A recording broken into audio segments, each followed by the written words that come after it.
Muchas gracias por acompañarnos nuevamente en una entrevista más con sentido educativo.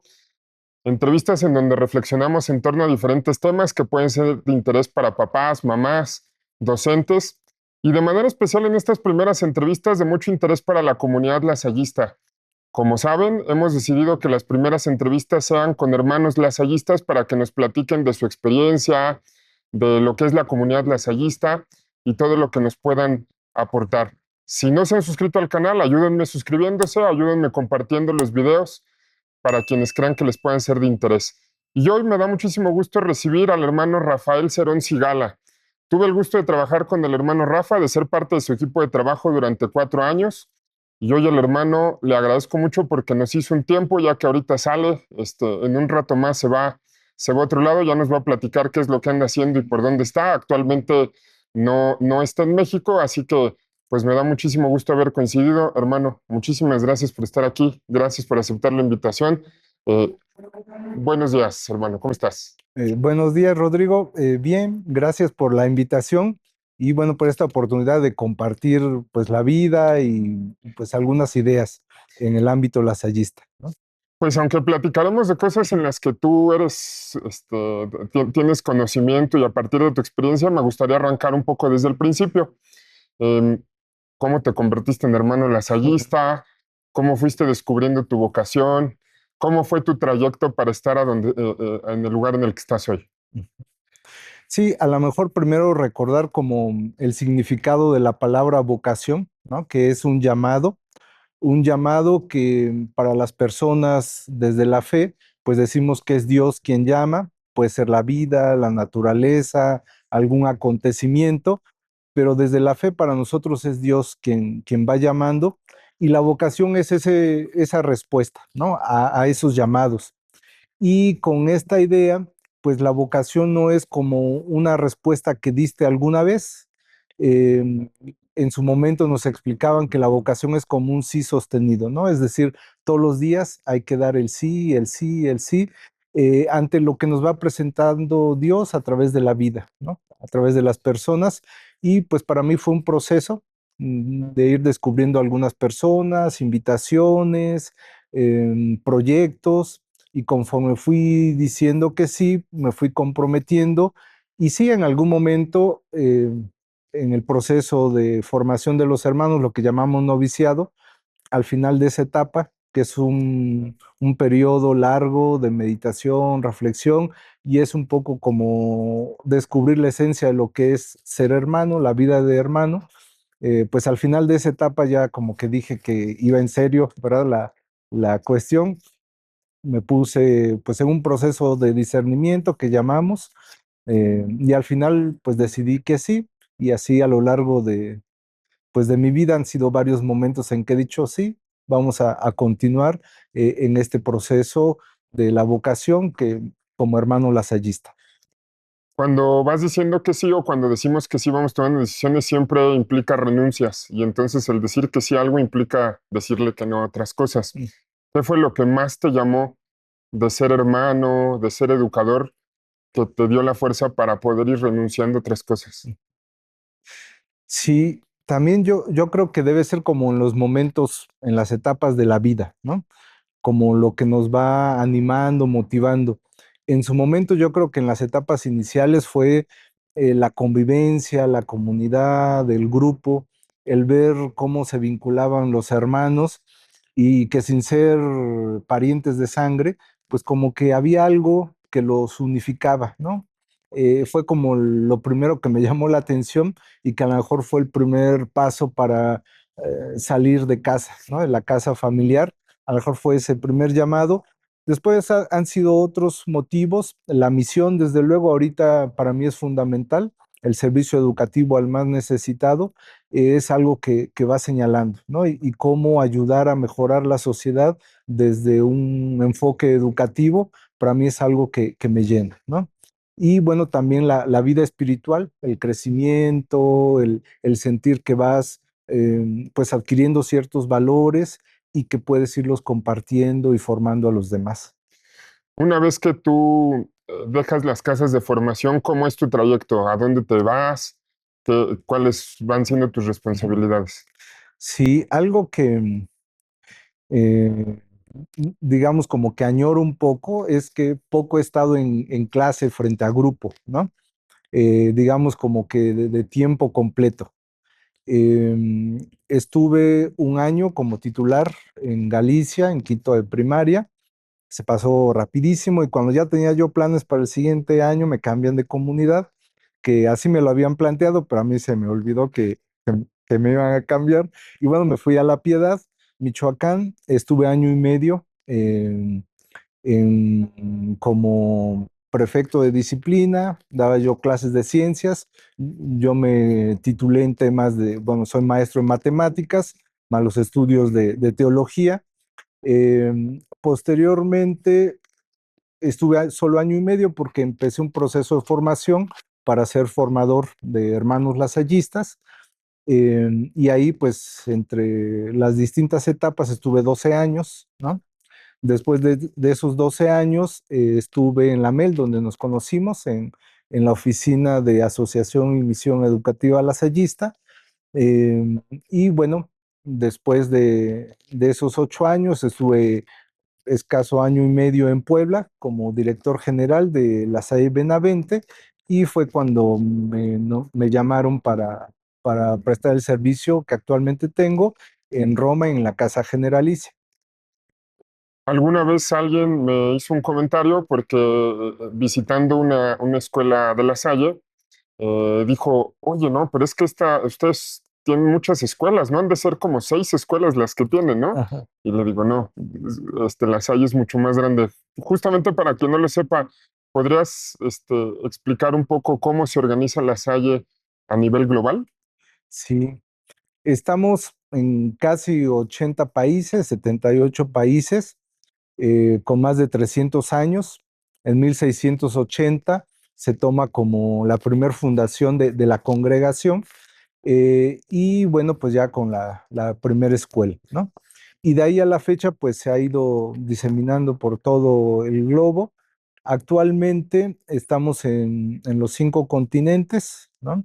Estamos en las 5 regiones o nos conformamos en 5 regiones lasallistas y cada región lasallista se subdivide en distritos y digamos que donde se lleva un poco más la vida más cercana, como con más proyectos locales, es a nivel distrito. Actualmente la mayoría de los distritos está formado por varios países, lo que nos da ya como la impresión, la necesidad de vivir y de pensar multiculturalmente, multireligiosamente, muchas cosas multi, ¿no? Que nos obliga un poco a salir de nuestro entorno familiar, de nuestro contexto más conocido.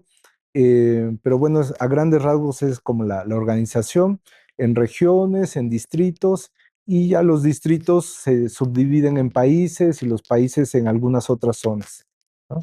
Incluso en el distrito Antillas México Mm. Sur, donde conviven diferentes países y a su vez pues diferentes culturas, se ha notado como que existen muchos retos justamente por estas diferencias culturales, geográficas, etcétera. Estoy en Japón y entonces estamos hablando de algo completamente diferente como en cuanto a la forma de pensar de la gente. ¿Dónde están los retos en tener a La Salle en todo el mundo? ¿Cómo, cómo puede La Salle llevar un estilo educativo en lugares tan diferentes y en formas de pensar tan distintas? Actualmente, el Consejo General, encabezados por el hermano Armin como nuestro superior general, tenemos un lema que quiere ser más que una frase bonita, el One La Salle, ¿no? El sentirnos parte de un solo instituto, ¿no? Y pues hay muchas estrategias, maneras, hay muchos proyectos para irlo logrando, pero creo que el gran reto es descubrir que podemos ser hermanos del diferente, ¿no? Que, que no necesariamente tengo que pensar igual, tengo que tener ideas similares para poder construir algo juntos, ¿no? Incluso el hermano Armin le he escuchado, no necesariamente tenemos que oler igual, ¿no? y a veces suena así como medio fuerte, bueno, los olores, pero pues sí, digo, como seres animales que somos, pues incluso el olor nos distingue, nos separa. Entonces, cuando hablamos de Juan Lasalle, es cómo romper todas esas barreras, esas distancias y encontrar lo que nos unifica, que para nosotros es claro, la misión, ¿no? La misión que es el servicio educativo. ¿Y tú qué haces específicamente ahorita? ¿Cuál es tu labor en donde estás? Soy consejero general, ese es como el título, ¿no? La novedad digamos, de esta gestión a partir del hermano Armin es que se quita el título de consejero general regional, es decir, ya no estamos como incardinados, por decirlo así, o centrados únicamente en una región, en este caso Latinoamérica, ¿no? Que va de México hasta Argentina, Chile, ¿no? Eh, sino que estas funciones de provocar o gestionar un One Lasalle en todo el mundo, la invitación es un poco como a cruzar ideas, proyectos, regiones. Utilizamos el concepto de polinización cruzada, ¿no? De así como las abejas, ¿no? Van de un lado a otro. Un poco es la imagen que pudiera tener el consejero general de llevar proyectos, ideas, seguimiento, acompañamiento, indicaciones, estar presente en momentos importantes para los distritos e ir compartiendo, pero que bueno, la riqueza no se quede en el consejero general, sino que provocar que cada colegio, cada maestro, cada estudiante pueda sentirse parte de este instituto y logre hacer también como esa polinización cruzada al compartir proyectos, ideas a lo largo y ancho de todo el instituto, ¿no? No sé si sea todavía un lenguaje que se vaya a seguir usando, pero por mucho tiempo se ha hablado de estos equipos como equipos animadores. O aquí, por ejemplo, a nivel distrital hay un equipo animador. ¿Por qué se le llama animador? Sí, bueno, a lo mejor como una crítica, ¿no? Comienzo por ahí, pudiera ser como pensar en los porristas, ¿no? Que animan y échale ganas y bueno, tú puedes. Bueno, no se trata tanto de eso, ¿no? Sino más bien como animador, como del ánima, ¿no? De dar impulso, dar espíritu y digamos como insuflar ese aliento, ¿no? Que desde luego viene de Dios, pero ser esos instrumentos para que todo lo que se haga tenga ese espíritu, ¿no? El espíritu lasallista, que es de fe y celo, ¿no? Tener, digamos, con la mirada puesta en Dios, pero pues con los pies en la tierra, comprometidos con nuestros hermanos, con los que estamos conviviendo, con nuestros alumnos, con los docentes, con todos los que trabajan en las instituciones lasallistas. Y bueno, pues por ahí va como el mantener ese espíritu vivo, ¿no? Cuando estabas aquí, bueno, anteriormente estabas como secretario de la Asociación de Misión Educativa Lasallista. Siempre hay mucha confusión, aprovecho así como el espacio. ¿Qué es eso de la AMEL o la MEL? ¿Qué es eso? Sí, el nombre pues ha ido como evolucionando, cambiando. Yo mismo generé, que yo recuerde, tres cambios, ¿no? Del SMEL a, ¿O AMEL? a Oamel, luego Samel y demás, ¿no? Pero bueno, en resumen es, también el instituto ha ido cambiando, responde un poco a eso los nombres. Actualmente es Asociación y Misión Educativa Lasallista, ¿no? Y antes, pues le puedes poner lo que quieras, que un secretariado, oficina, el responsable, el director. Desde luego ese prefijo, pues ya da una orientación, ¿no? Si es una dirección de, pues es alguien que te va a decir qué tienes que hacer, ¿no? Si es un secretariado, pues es más bien como que está en función de alguien más. Sí importa esa palabra, pero no es la más importante, ¿no? Lo esencial es asociación y misión educativa lasallista. De pues los últimos capítulos generales, eh, como yo diría, como que los hermanos hicimos conciencia de la importancia de la asociación en nuestra vocación, en nuestro estilo educativo, y que no tiene sentido el ser excelentes educadores si lo hacemos solos, ¿no? Entonces necesitamos una asociación, es decir, un grupo unido, fortificado, que se dedique con toda la intención al hecho educativo, ¿no? En esencia, esa fue la fundación o el objetivo de Juan Bautista de la Salle, que con el paso de los años así lo entendemos, que fue fundar una congregación, ¿no? Entonces, digamos como que asociación y misión va pegado, ¿no? Nos asociamos para la misión y la misión no tiene sentido si no es juntos y asociados. Te preguntaba esto porque quiero preguntarte algo más al respecto, pero me regreso tantito nada más para no obviar. Has mencionado capítulo general. ¿Qué es un capítulo general? ¿Qué decisiones se toman allí? Etcétera. Podríamos definir el capítulo general como una asamblea de hermanos que representan a los distritos que hablaba yo hace un momento. Actualmente, la cantidad de hermanos capitulares, de representantes que van a estas asambleas, depende de la cantidad de hermanos que cada distrito tiene, ¿no? Entonces, bueno, pues va variando el número de asambleístas, de hermanos capitulares, y en esa asamblea se dictan como las grandes líneas por donde va a caminar el instituto en los próximos años. Actualmente es cada 7 años, hubo una época en que era cada 10 años y antes no había como un ritmo establecido, pero bueno, pues se tenía periódicamente o cada vez que se requería decisiones importantes.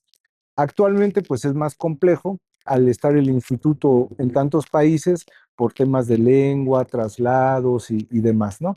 Pero entonces, cada 7 años se reúnen los hermanos representantes de cada distrito con información que traen de los distritos. Hay una comisión que prepara los temas y por dónde se podrían ir tomando decisiones y digamos, como que se toman las decisiones. Y ya llevamos 2 capítulos generales precedidos por lo que llamamos una Asamblea Internacional de la Misión Educativa Lasallista, la AIMEL. ¿Por qué es importante mencionarla?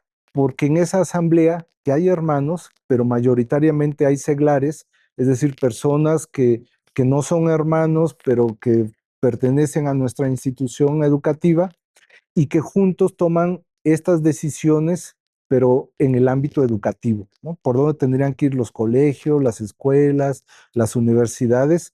Y entonces, cuando se llega al capítulo general, eh, por lo más común es que se apruebe lo que ya ha hecho la asamblea, a lo mejor se le da algún matiz, se integra con el trabajo que se va a generar, pero digamos son los dos procesos que llevan la perspectiva del instituto. ¿Cómo se elige un superior general y qué pasaría si el superior toma alguna decisión que va en un camino contrario, diferente a lo que se propuso en un capítulo? La máxima autoridad de los hermanos es el capítulo general, que se reúne cada 7 años. Y entonces el superior general, digamos, como que tiene la autoridad que le ha otorgado el capítulo general, ¿no? Hasta ahorita, bueno, nunca ha sucedido que sea algo escandaloso o que diga, bueno, va en contra de los principios lasallistas, de los valores, y hay que buscar alguna estrategia, ¿no? De, de renombramiento o de reelección. No ha pasado, ¿no? El superior general lo nombra esta asamblea, el capítulo general, y puede ser cualquier hermano del instituto, por lo menos me parece con 5 años de votos perpetuos, ¿no? Es como el único requisito. Eh, y bueno, así es como se elige el superior general. Si hubiera algo que se tuviera que reajustar, pues hay un vicario, ¿no? Que acompaña, y algo que distingue a los hermanos es que vivimos siempre en comunidad. Y la comunidad del hermano Armin somos los consejeros, ¿no? Entonces, si viéramos que va algo como que no, pues yo creo que lo primero sería la comunidad de platicar con el hermano superior y decir, hermano, como que por ahí no era la intención del capítulo general, como que no es lo que necesita la sociedad o el instituto. Desde luego no está solo el hermano Armin, y yo me atrevería a decir que si algo no va bien es por la comunidad del Consejo General más que solo la persona del hermano Armin. Ok. Me regreso a lo que te preguntaba sobre tu trabajo en la AMEL. Eh, Algo en lo que insististe mucho, porque ahí te conocí y ahí tuve oportunidad de convivir contigo en varias ocasiones, es el trabajo en red. ¿Cómo concibes el trabajo en red y por qué desde entonces insistes tanto en este trabajo? ¿Cómo lo visualizas? Mm. Sí, desde hace algún tiempo, no sabría con precisión desde cuándo, pero como que las personas nos dimos cuenta que el mundo es cada vez más complejo y complicado, ¿no? Y entonces afrontar las dificultades, resolver problemas o construir grandes proyectos, eh, en la actualidad es prácticamente imposible hacerlo solos, ¿no? En la individualidad. Y entonces hay que generar pues espacios, movimientos, actitudes, una cultura de colaboración, ¿no? Y es lo que llamamos trabajo en red, ¿no? Es decir, el, el vivir enredados, ¿no? Trabajar en red, vivir en red, es simplemente hacer conciencia que todos necesitamos de todos. No es una novedad, desde que somos personas, desde que somos humanidad, pues vivimos así, enredados, ¿no? Pero actualmente somos conscientes de la importancia de cuidar la red, ¿no? Es decir, las relaciones, los vínculos, porque somos personas, más que una estrategia, somos personas que debemos aprender a convivir, a compartir los valores, intereses, visiones del mundo, y eso pues se necesita mucho diálogo, convivencia, compartir espacios, tiempos, ¿no? Y entonces, ese yo diría como estilo de trabajo, más que una constitución o algo legal como red, es un estilo de vida, de ser consciente de que necesitamos unos del otro y para construir grandes proyectos pues necesitamos coordinarnos. Yo diría entonces que el trabajo en red es como una colaboración coordinada con objetivos claros y poner recursos individuales, personales y comunitarios al servicio de ese objetivo. No sé si tengas la respuesta a lo que te voy a preguntar o estamos en construcción de la respuesta, pero ¿cómo mezclar una visión de red con una visión de organigrama tradicional en donde son muy claras las verticalidades en Ajá. una organización? Y por lo que dices, pues el trabajo en red requiere un poquito más pensar en una estructura quizás más horizontal. No lo sé, ¿cómo combinarlo? Sí, es el dilema en el que he estado desde hace muchos años entre sistema y red, ¿no? El sistema es lo que comentas como algo más estructurado, las cosas tienen una lógica del paso 1 al 20, ya te sabes el caminito y esa da mucha tranquilidad y paz porque todo el mundo sabe lo que hay que hacer, ¿no? Pero si siempre haces exactamente lo mismo, pues a lo mejor vas a lograr cierta estabilidad, pero es eso, la estabilidad, ahí vas a estar, ¿no? Y si quieres ir más allá, encontrar otros campos, desarrollarte, crecer, pues necesitas salir de ese sistema, ¿no? Entonces, primero como verlo en el tiempo. Yo me gusta el alpinismo, ¿no? Personalmente, y yo, tomando el ejemplo de la montaña, diría yo que los sistemas son como mesetas, ¿no? De descanso. Y la red te la necesitas para subir, ¿no? Otro poquito. Y llega un momento en que dices, bueno, ya como que logramos los objetivos, ya estamos, a ver, necesitamos un momento de estabilidad. Y entra como el sistema, ¿no? Así yo diría como los autos híbridos ahora, entre, ¿no? La gasolina y lo eléctrico, un poquito como ir switchando, ¿no? Ujú. Y desde mi punto de vista se requieren los dos, ¿no? Pero la pregunta era cómo hacerle para combinarlos. Para mí el secreto es la persona, ¿no? El líder cobra una especial importancia porque debe tener la sabiduría, destreza para decir cuál es el momento para que la organización se estabilice y vamos a sistematizar. Es momento de documentar, de ver qué es lo que hemos hecho, de hacer evaluaciones, recuentos, muy bien. ya hacemos como el corte de caja y a lo que sigue, ¿no? Eso a veces se mezcla, ¿no? En los días, en los años. Entonces se requiere como mucha habilidad de líder para saber en qué momento entra el sistema, la red, y pueden convivir al mismo tiempo. Yo incluso diría deberían convivir, ¿no? Y yo también diría que lo que llamamos como equipos de alto desempeño, que son personas que tienen clara la visión, la misión, están empapadas de los valores institucionales, deberían tener un poco más de holgura, de flexibilidad en la institución para proponer, decir hacia dónde, ¿no? Eh, y los que son como más rígidos, más estáticos, que tienden más a lo estructurado, a que la ley es la ley, este, pues también es importante porque nos ayudan a mantener un estilo, un ritmo y a no desvincularnos demasiado pues de lo que somos, ¿no? Yo diría que los dos, pero el secreto es la formación de la persona, ¿no? Hablar de líderes en el ámbito educativo es hablar de directores, de coordinadores de área, etcétera. ¿Cómo tendría que ser la formación de quienes están ocupando estos puestos? O desde tu punto de vista, quizás, ¿en qué apuntalarías para que las personas que están al frente lograran esto que comentas? Ujú. Primero, como ampliar, actualmente se habla incluso que todos podemos ser líderes de nuestra propia persona, ¿no?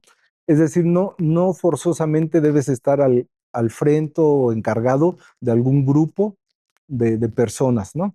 Sino tú mismo te puedes como liderar, ¿no? Por decirlo de alguna manera. Eh, y algo clave son los maestros, ¿no? Porque a veces como que los perdemos de vista y son los, los líderes que más formación necesitan, ¿no? Porque son los que están con los alumnos y son precisamente, a lo mejor lo vemos medio fríamente, pero son el corazón de nuestro negocio, ¿no? Es decir, del ser lasallista, de la educación, de la propuesta educativa, es el maestro, ¿no? Todos los administrativos son muy importantes porque deben generar el ambiente, el clima laboral, para que se produzca ese proceso educativo, ¿no? Pero digamos que nuestra esencia de las instituciones lasallistas es la educación. Y en el salón de clase, o bueno, en el vínculo maestro-alumno, ahí está, ¿no? Entonces yo diría que para que un maestro eh, explote todas sus capacidades, las desarrolle y sea un excelente líder, es primero lo que mencionaba yo, un clima laboral propicio, adecuado. Porque si vive más pendiente el maestro de entregar los reportes, de que no me regañen, de que me están revisando todo, como dice el dicho de cuentachiles, ¿no? De que me cuentan todo, cuántos clips, cuánto esto, lo otro, pues entonces se genera un clima como bueno, me tengo que cuidar de todo el mundo, ¿no? Hasta de mis compañeros, ¿no? Entonces, el clima es muy importante, ¿no? Y hablaba yo de la formación, ¿no? Debe desde luego existir una base. El maestro pues no va a venir a aprender lo básico en la escuela, ya debe traer ciertos conocimientos, ciertas herramientas, pero se va a terminar de educar en la escuela, ¿no? ¿Y qué es lo que tiene que aprender em, pues a tratar a las personas, ¿no? Es decir, el- como que algo muy claro que tenemos los lasallistas es el acompañamiento. Y para que se dé el acompañamiento, tenemos una expresión muy bonita que es tocar corazones, ¿no? Es decir, quien toca corazones puede acompañar y puede educar, ¿no? Y para tocar corazones, pues necesitas estar como en paz, en tranquilidad, con una, digamos, estabilidad en tu vida personal, porque si no, bueno, vas a vivir más angustiado por el día a día que por ocuparte, ¿no? De tus estudiantes. Y entonces ya que, digamos, los tienes en la bolsa, ¿no? Ya que tocaste sus corazones, ahora sí vienen los contenidos, ¿no? Que se irán implementando o digamos como impregnando, por decirlo de alguna manera, en esa como pues acompañamiento que les estás dando, ¿no? Pero si no existe ese acompañamiento, si es solo ven, aquí yo te enseño y es una relación profesional donde yo te digo cosas, tú te las aprendes, te evalúo y te doy una nota, yo diría no se genera la educación, por lo menos no la lasallista, ¿no? Entonces, regresando a tu pregunta sería, hay que formar a los maestros, personalmente, profesionalmente y en ese trabajo colaborativo. Con esto que dices, puedo deducir que entonces el trabajo en red tiene el reto más humano que de otra naturaleza, ¿no? Mm. Sin embargo, bueno, como para seguir en esta línea de red, una de las cosas que tú impulsaste mucho fue el uso de la tecnología. Eh, Antes de pandemia, tú ya estabas con mucha claridad con respecto a todo lo que es la G Suite y esto de los documentos compartidos, las carpetas compartidas y todo esto, además de obviamente pues las ventajas de las videollamadas, de las reuniones de esta naturaleza. ¿Por qué? ¿Por qué? Y me voy porque, insisto, fue antes de pandemia. ¿Cómo te diste cuenta de esto o cómo viste en la tecnología un complemento de este trabajo en red del que hablas? Bueno, personalmente siempre me ha gustado la tecnología, ¿no? Eh, Mi primer contacto con una computadora no fue, digamos, de muy joven, fue a los 15 años, ¿no? Cuando entré a primero de preparatoria, mi primer clase fue, pues, empezar a programar, ¿no? En código ASCII. Y desde ese momento a mí me gustó esa sensación como de interactuar, como de lo que estabas haciendo, producía algo, ¿no? Provocabas algo, eh, pues en la pantalla, ¿no? Y después que lo imprimías y bueno, ha evolucionado mucho la tecnología, pero bueno, ha sido un gusto personal. Y la tecnología pues es una herramienta, ¿no? Y la tecnología siempre ha existido, el pizarrón, la tiza, el GIS, los proyectores de cuerpos opacos que le llaman mamuts o los de diapositivas. Es decir, siempre ha habido tecnología, ¿no? Y actualmente pues hay una gran variedad, ¿no? Pero lo que en su momento descubrí pensando en el trabajo en red, en el trabajo colaborativo, es que hay herramientas pensadas para colaborar, ¿no? Es decir, están diseñadas para que compartas. Y eso es lo que me gustó en su momento de G Suite, de Google, que sigue manteniendo como esa tónica, lo de compartir, ¿no? Entonces, como que cuando hay necesidad de implementar alguna mejora tecnológica, como que lo primero que busco es que permita la colaboración, ¿no? Más que la restricción y de decir, bueno, esto es mío y que nadie se entere. Desde luego hay que cuidar, digamos, la autoría intelectual y demás, eh, pero para mí un principio básico es que exista la posibilidad de compartir, ¿no? Que es pues algo básico para colaborar y para el trabajo en red. Existen las virtudes del buen maestro y si algo, de entre las cosas que te admiro es que tú tienes muy desarrollada, creo, la paciencia y la mesura, ¿no? Y lo fui viendo en el trabajo que hiciste, porque te fuiste topando con muchas resistencias de diferentes tipos. Quizá para no centrarlo en esta parte de G Suite y todo eso, ¿cómo manejar las resistencias? Porque esto que propones implica, pues de pronto, cambios, y sacar a la gente de lo que viene haciendo, ¿no? O de la forma en la que está haciendo. ¿Cómo manejar las resistencias en una nueva propuesta de trabajo? Bueno, aquí podemos echar mano, digamos, de las teorías, ¿no? No, no es como partir de cero, ¿no? Está la famosa campana de Gauss, ¿no? Y que en todo cambio siempre hay como un pequeño grupo al final de esa campana que lo que les digas te van a decir que sí porque son entusiastas y les gusta la novedad y, y lo que sea, van a estar ahí, ¿no? En el campo de batalla contigo.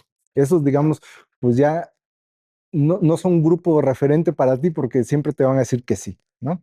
Luego están los de atrás, ¿no? Los que siempre te van a decir que no, por miedo, por desconocimiento, porque no están de acuerdo, por lo que sea, ¿no? Pero la gran mayoría está en el centro, ¿no? Donde los tienes que convencer. Y lo primero que debes entender es que no debes trabajar como que para una idea, ¿no? Es de decir, no es que este es lo máximo y entonces pues hay que invertir y hay que transformar y educarnos y todo en el aire, ¿no? Y ahorita estoy siendo así como ambiguo porque así suena, ¿no? Ujú. Ambiguo.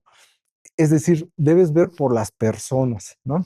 Es decir, si vas a meter una tecnología es para facilitar el trabajo de los maestros, ¿no? Y entonces si les dicen, mira, haciendo esto lo vas a hacer más rápido y mejor. Y no es para después explotarte más, ¿no? Ujú. Para después decirte, bueno, ahora como te sobra tiempo, no, no, a ver, es para facilitarte la vida, ¿no? Si eso lo entiende cualquier persona, por más resistencia que tengas, le voy a dar una oportunidad. Y entonces ahí debes tener mucho cuidado porque debes tener muy bien pensado y planificado lo que vas a hacer, porque ya lo convenciste, perfecto. Y ahora llega y no funciona, Ujú. pues va para atrás todo, ¿no? Y después ya no te van a creer y ya no va a haber esa posibilidad como de mejora, ¿no? Entonces sí debes pensar muy bien los cambios, debes tenerlos bien planificados, ¿no? ¿Y qué es lo que da lo que mencionabas como la mesura, como tener miras a largo plazo, ¿no?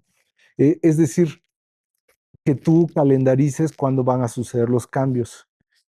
Y cuando hablamos de educación, los cambios son como a 20 años, ¿no?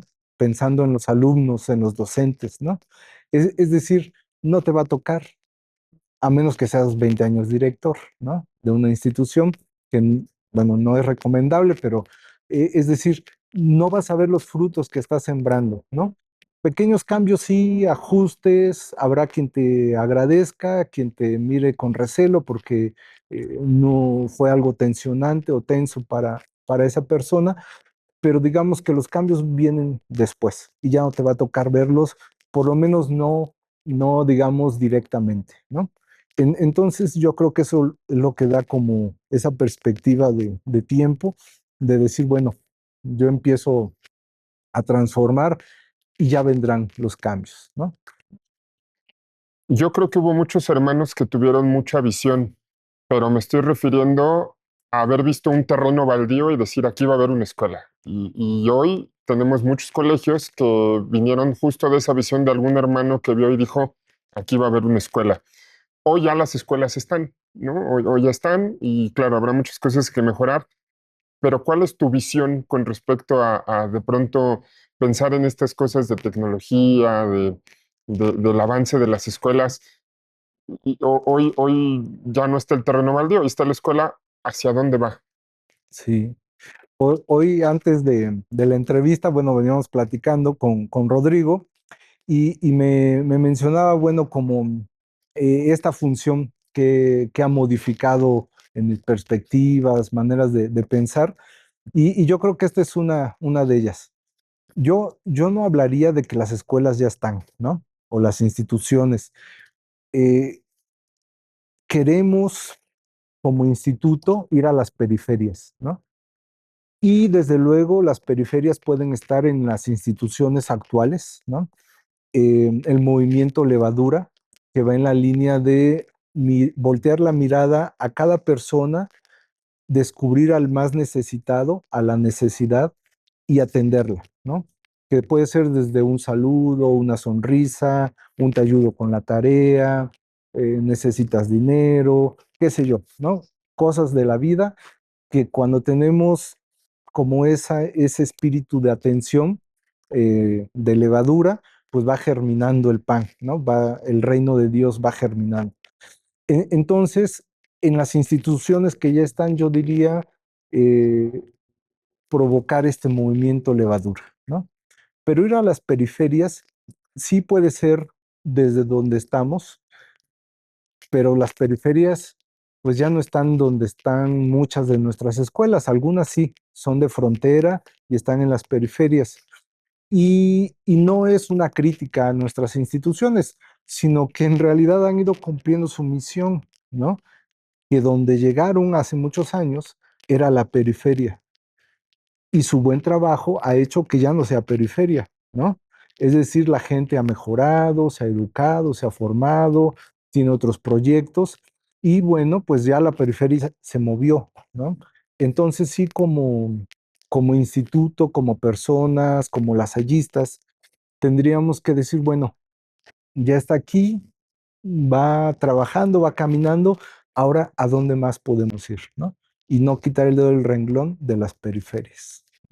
En un momento quiero regresar más a tecnología porque ahí es un tema que sé que puedes explicar algunas cosas, pero con esto que comentas sobre las periferias, eh, para quien no, para que quien quizá no tenga idea de cuáles son esas periferias, muchas veces está como esta idea de que, claro, los de La Salle tienen la universidad y entonces es una escuela, pues hasta cierto punto elitista, pero hay muchas obras dentro de La Salle que atienden a poblaciones de diferente naturaleza. ¿Cuáles dirías que son quizá dos o tres que has conocido que te han impactado y que crees que son justamente obras que responden a esto de las periferias de manera más puntual? Comenzando aquí en el distrito, por ejemplo, tenemos el Internado Infantil Guadalupano en la Ciudad de México, eh, la Sierra de Veracruz, Ayahualulco, ¿no? Que es una secundaria, una preparatoria para jóvenes de la zona, de la sierra, que ha ido evolucionando, pero bueno, sigue atendiendo a la población. El internado, bueno, yo diría de niños cuyas familias actualmente son complicadas, por ponerles algún calificativo, que no los pueden atender, ¿no? Y el gobierno los canaliza a nuestro internado, como a muchos otros, pues para ser atendidos, ¿no? Eh, en, en la triple frontera de Colombia, Brasil y Perú, estaba Tabatinga, ¿no? Una obra que llevará unos 9, 10 años, este, donde la región lasallista latinoamericana le ha apostado. Hay una comunidad de hermanos y voluntarios, eh, donde es un proyecto itinerante, diría yo. No ha terminado como de institucionalizarse, que no forzosamente es algo malo, ¿no? Sino que cada año, cada vez que hay un cambio de comunidad, pues es repensar cómo el aspecto lasallista educativo puede apoyar en esa zona que cuando digamos es tres países pareciera como tierra de nadie, ¿no? Porque es digamos una frontera de libre acceso, este, y entonces pues se presta para muchas cosas, ¿no? Y bueno, esa presencia. Yo, por mencionar algunas, diría como ahí está la presencia de las sellistas y hay muchos orfanatos, dispensarios médicos, obras que atienden a personas de escasos recursos y algo que tenemos muy claro los hermanos y que está en todas nuestras instituciones de cualquier lugar, pues es el tema de las becas, ¿no? Es decir, siempre cómo apoyar al que no puede ingresar a alguna institución, pero tiene muchos otros elementos que lo pueden sostener y podemos apoyar en el tema, digamos, económico con alguna beca y pues hay muchos becados en nuestras instituciones. Aprovecho que lo comentaste y pues sirva quizás de comercial, pero ¿qué es el voluntariado lasallista? Porque hablaste ahorita de comunidades en donde viven hermanos y voluntarios.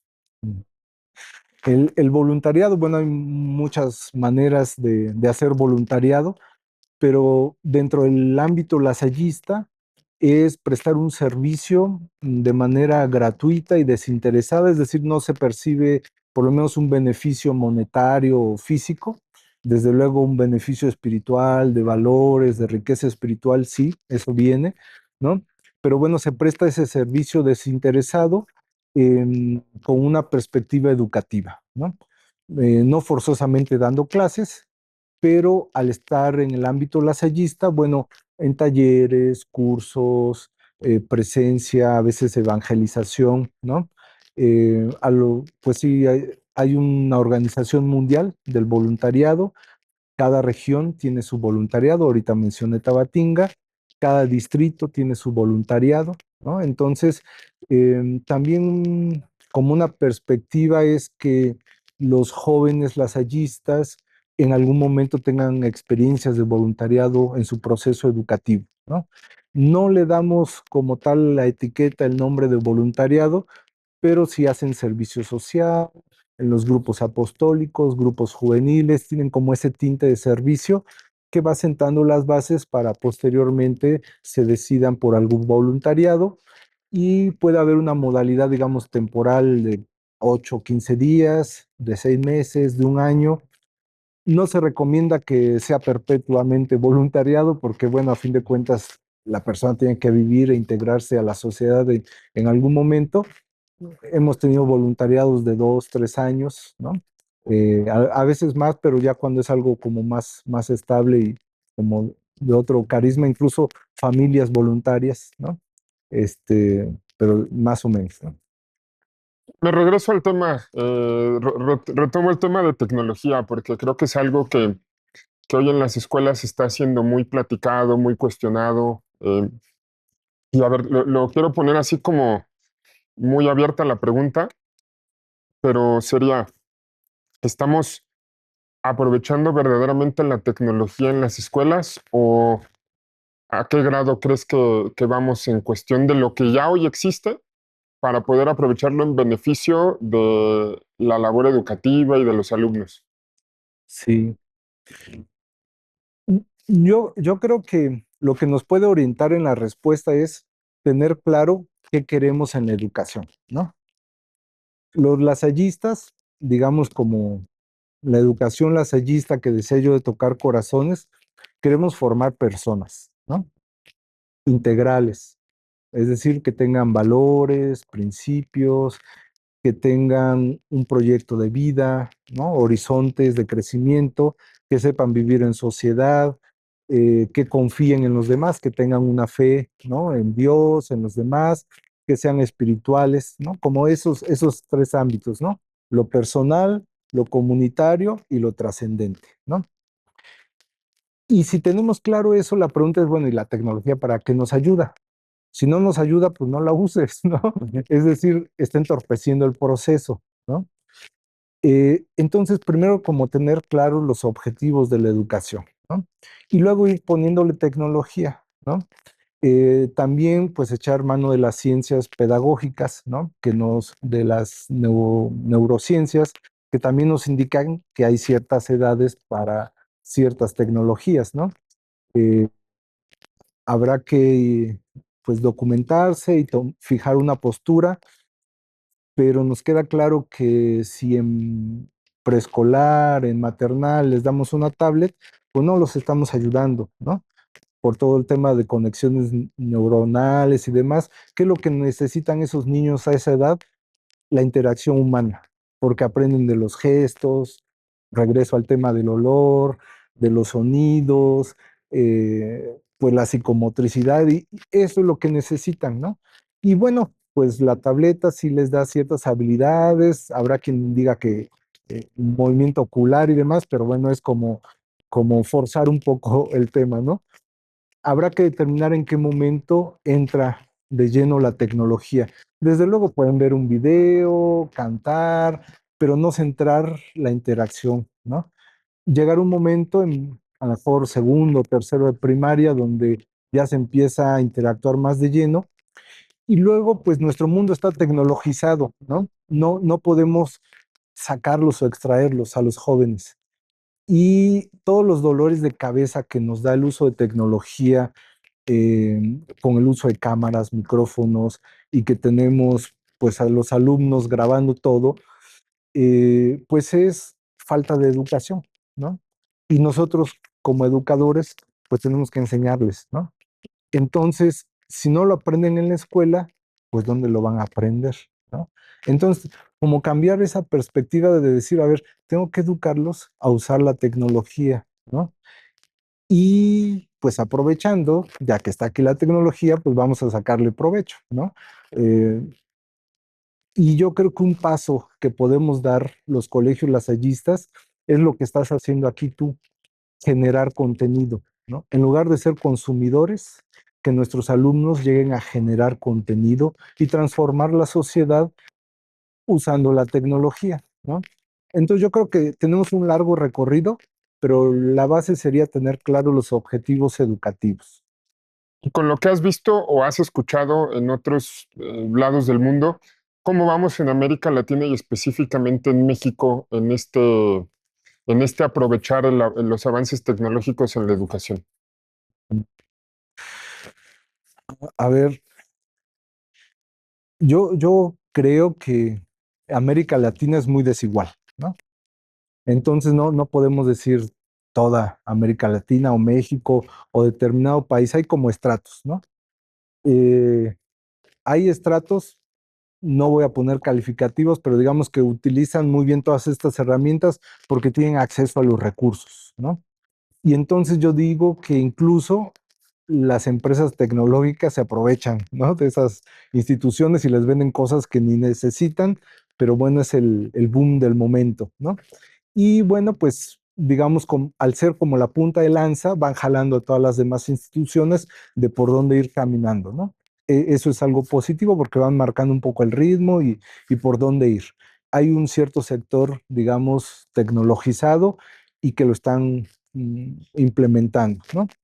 Em, Muchos, pues es como sumarse un poco a no quedarnos atrás. Es como esa sensación de hay que usar tecnología y decirlo para que los papás vean que aquí hay tecnología y bueno, vengan y se interesen por nuestra propuesta, ¿no? Porque también a las familias se les ha vendido esa idea de que la tecnología es lo mejor, lo último y es la mejor manera de aprender. Y, y no, o sea, yo regreso a lo mismo, la mejor manera de aprender es el maestro, ¿no? La persona, el maestro. Y él es el que va a usar la tecnología, ¿no? Y yo creo que la mayoría de las instituciones educativas privadas y gubernamentales mm, no están de lleno en el tema tecnológico, ¿no? eh, digamos como que lo conocen, saben que existe, pero bueno, seguimos viviendo y no necesitamos la tecnología, ¿no? No estoy diciendo que sea una buena postura, ¿no? Pero bueno, es, digamos, como una propuesta paralela, alterna, ¿no? Y que se van logrando los objetivos. Ya cuando uno entra como al ámbito laboral, sí se nota entre una persona que está habituada, desarrollada las habilidades tecnológicas y la que no, ¿no? Las posibilidades, acceso al trabajo, pues es distinto. Pero digamos que educativamente yo no veo como una preocupación generalizada de usar la tecnología, ¿no? Se va dando. ¿En qué momento va a ser como un imperativo o le vamos como a invertir un poco más? En el momento, un poco la idea que te comentaba hace rato, que la tecnología veamos claramente cómo mejora mi manera de trabajar, me facilita, me da mejores frutos, rendimientos. En ese momento, como que las personas dan el salto. Tendríamos que provocar que los maestros, yo no diría tanto los administrativos, los maestros se den cuenta de eso y que lo apliquen para, para sus procesos educativos. Y entonces, cuando ellos las estén usando, yo digo que los alumnos pues van a decir, ah, pues yo ya las sé usar, vamos a usarlas, ¿no? Va a ser un poco ese proceso.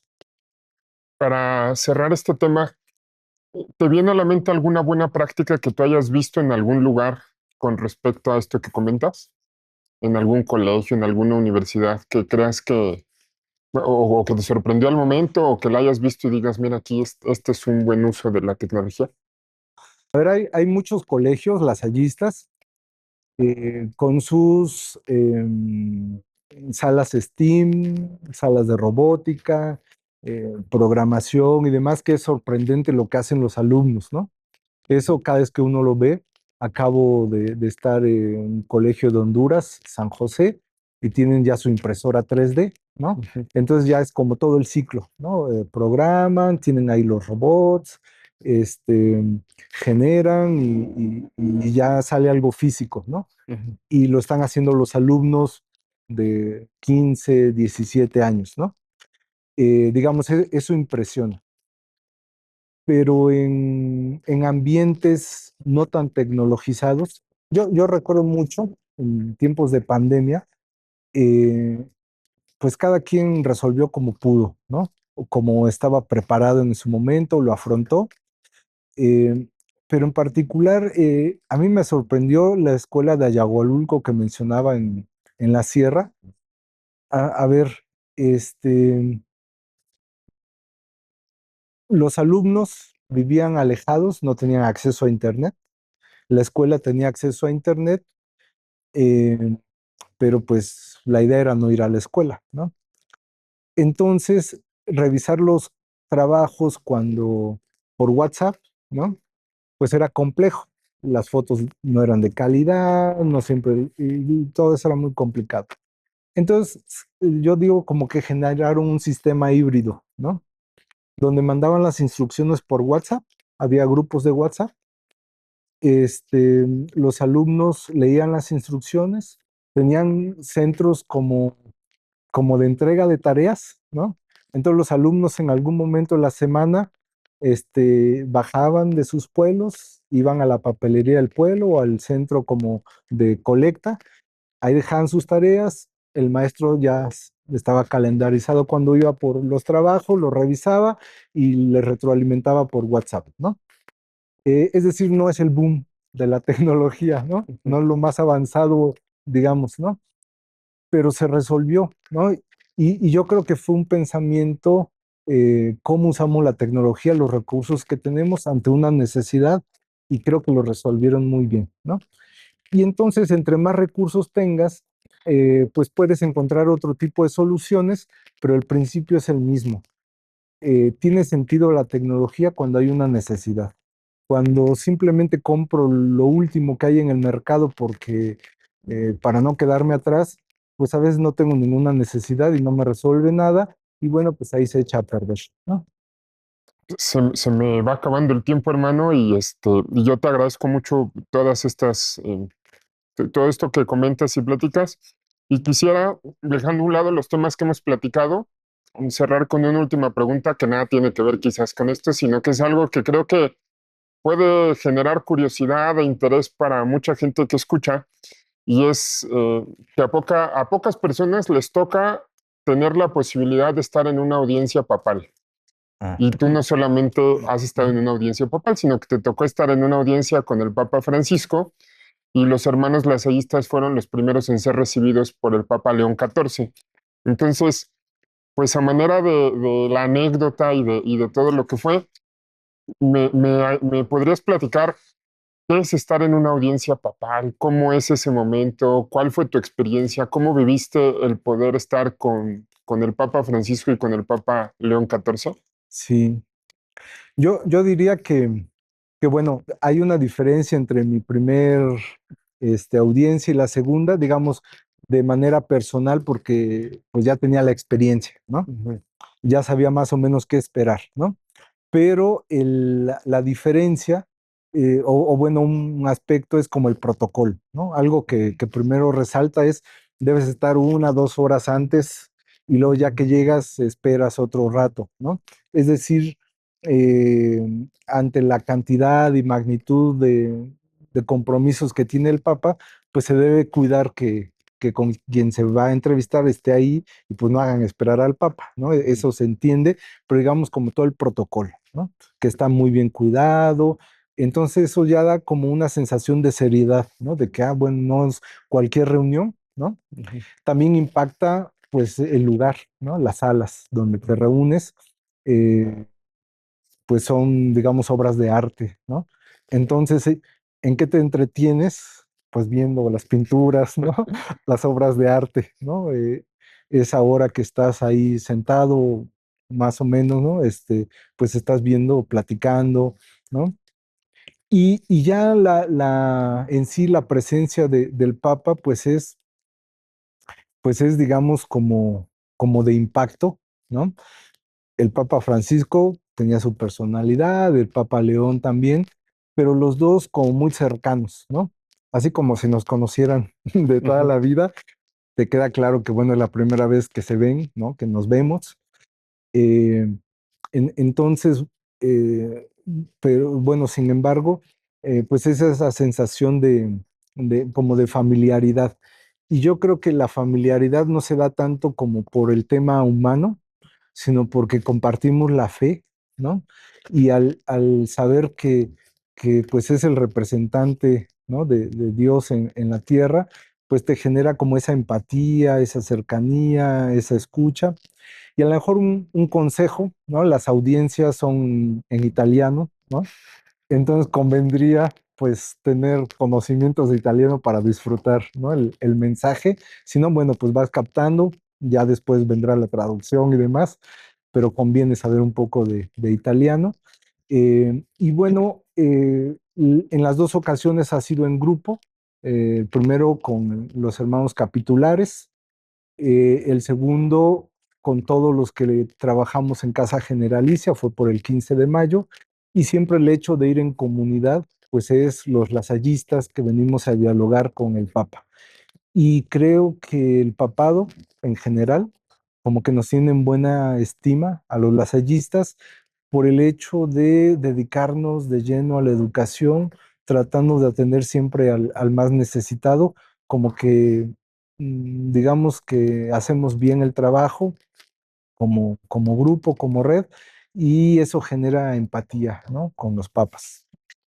El Papa actual los recibió apenas a una semana de haber asumido el cargo, ¿no? Entonces Ujú. fue como muy pronto. ¿Recuerdas algo como para cerrar esta parte de su mensaje que te haya dejado como especial, este, a ti de manera especial, que se te haya quedado, pues?